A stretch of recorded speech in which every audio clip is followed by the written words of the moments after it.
ცარუკიანი თოფურიას ნახევარმილიონიან სანაძლეოს სთავაზობს არმან ცარუკიანი ილია თოფურიაზე საუბრობს მას შემდეგ, რაც ილია თოფურია მის მსუბუქი წონითი კატეგორიის ვაკანტური ქამრისთვის ბრძოლაში ჩარლზ ოლივეირა ნოკაუტით დაამარცხა და ამ დივიზიონის ახალი ჩემპიონი გახდა. ქართველთან ბრძოლის სურვილს აქტიურად გამოთქვამს სომეხი სპორტსმენი არმან ცარუკიანი, თუმცა თავად მატადორი მიიჩნევს, რომ ამ ეტაპზე ცარუკიანი სატიტულო ბრძოლის მიღებას არ იმსახურებს და ამისთვის მან ერთი ორთაბრძოლა კიდევ უნდა მოიგოს.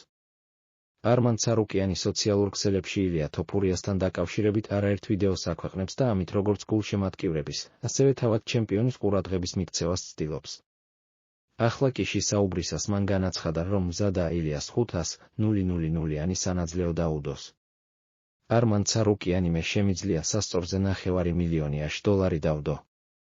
თუ მე ილიასთან დავმარცხდები, მას $500,000 მივცემ, მაგრამ იმ შემთხვევაში თუ ამ ბრძოლაში თავად გავიმარჯვებ, მაშინ ეს თანხა მან უნდა მომცეს. თუ ამაზე ის თანახმა იქნება, ჩვენ შეგვიძლია, რომ შევთანხმდეთ და ხელი ჩამოვართვათ.